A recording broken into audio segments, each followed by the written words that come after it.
Hola, bienvenido al audiolibro de la historia de la redención. Hoy narraremos el capítulo 7, Set y Enoc. Este capítulo está basado en Génesis 4, versículos 25, 26, Génesis 5, versículos del 3 al 8 y versículos del 18 al 24, y Judas, versículos 14 y 15. Set era un personaje respetable y debía ocupar el lugar de Abel en lo que se refiere a la rectitud, pero era tan hijo de Adán como el pecador Caín, y no había heredado de la naturaleza de éste más bondad natural de la que aquél había recibido. Nació en pecado, pero por la gracia de Dios, y al aceptar las fieles instrucciones de su padre Adán, honró a Dios pues hizo su voluntad. Se apartó de los descendientes corruptos de Caín y trabajó, como lo habría hecho Abel si hubiera vivido, para inducir a los pecadores a reverenciar y obedecer al Señor.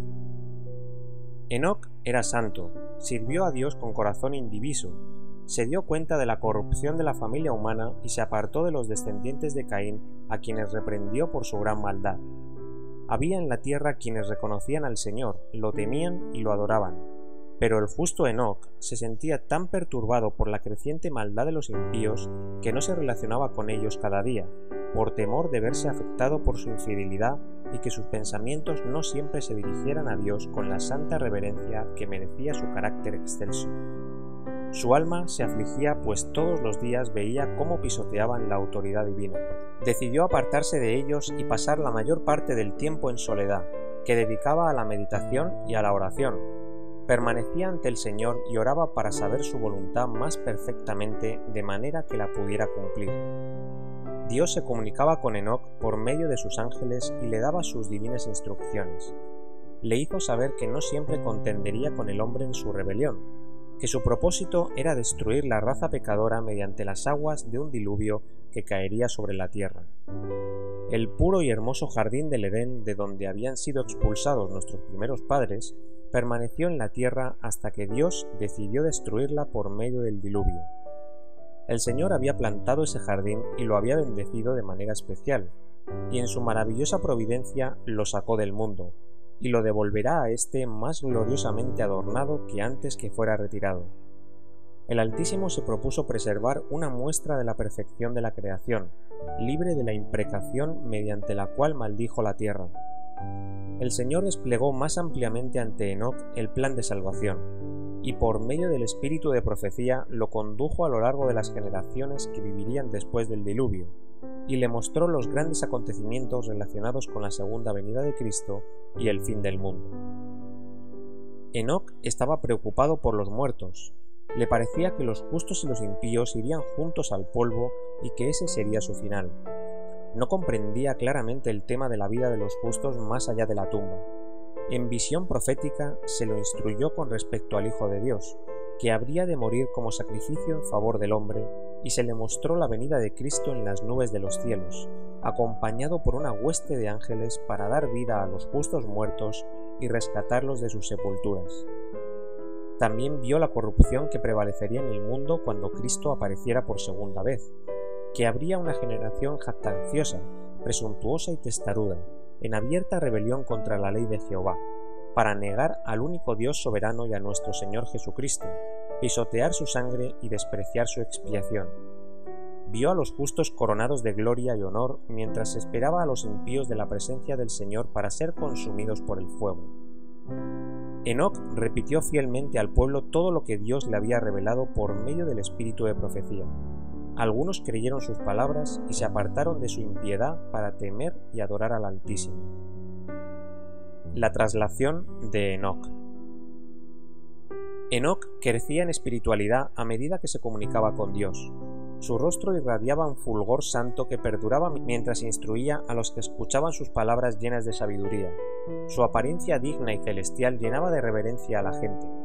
El Señor amaba a Enoc, porque éste lo seguía consecuentemente, aborrecía la iniquidad y buscaba con fervor el conocimiento celestial para cumplir a la perfección la voluntad divina. Anhelaba unirse aún más estrechamente a Dios, a quien temía, reverenciaba y adoraba. El Señor no podía permitir que Enoc muriera como los demás hombres. Envió pues a sus ángeles para que se lo llevaran al cielo sin que experimentara la muerte. En presencia de los justos e impíos, Enoc fue retirado de entre ellos.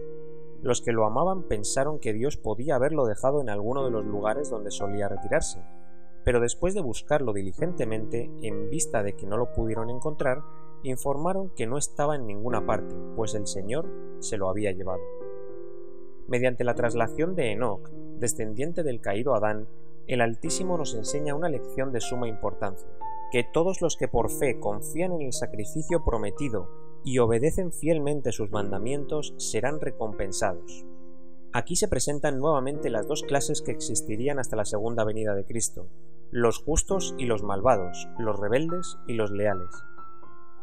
Dios recordará a los justos, los que lo temen, los respetará, honrará y les dará la vida eterna por causa de su amado Hijo. Pero a los malvados, que pisotean su autoridad, los destruirá y los eliminará de la tierra, y serán como si nunca hubieran existido. Puesto que Adán cayó de su estado de perfecta felicidad al de miseria y pecado, corría el peligro de que se desalentara y se preguntase: ¿qué aprovecha que guardamos su ley y que andemos afligidos en presencia de Jehová de los ejércitos? Puesto que una pesada maldición descansa sobre la raza humana y la muerte es la suerte de todos nosotros. Pero las instrucciones que Dios dio a Adán y que fueron repetidas por Set y ejemplificadas por Enoc eliminaron las tinieblas y la oscuridad y dieron al hombre la esperanza de que así como por medio de Adán vino la muerte, por medio de Jesús, el segundo Adán, el Redentor prometido, vendrían la vida y la inmortalidad. Mediante el caso de Enoc se enseñó a los descorazonados fieles que aunque estaban entre gente corrupta y pecadora, que vivía en abierta y osada rebelión contra Dios, su Creador, si obedecían y tenían fe en el Redentor prometido, podrían vivir una vida justa como el fiel Enoc, serían aceptados por el Señor y finalmente llegarían al trono celestial. Enoc, que se apartó del mundo y dedicó mucho tiempo a la oración y la comunión con Dios, representa a los fieles de los últimos días, que se apartarán del mundo. La injusticia prevalecerá en proporción terrible sobre la tierra. Los hombres se entregarán a toda imaginación de sus corrompidos corazones para llevar a cabo su filosofía engañosa y su rebeldía contra la autoridad del cielo. El pueblo de Dios se apartará de las costumbres injustas de los que lo rodean y buscará la pureza de pensamiento y santa conformidad con la voluntad divina hasta que su excelsa imagen se refleje en él. Como Enoc, se estarán preparando para la traslación al cielo. Mientras se esfuerzan por instruir y amonestar al mundo, no se amoldarán al espíritu y las costumbres de los incrédulos, sino que los condenarán mediante su santa manera de vivir y su ejemplo piadoso. La traslación de Enoc, poco antes de la destrucción del mundo por medio del diluvio, representa la traslación de todos los justos que vivirán en la tierra antes de la destrucción de ésta por medio del fuego. Los santos serán glorificados en presencia de los que los odiaron por su leal obediencia a los justos mandamientos de Dios.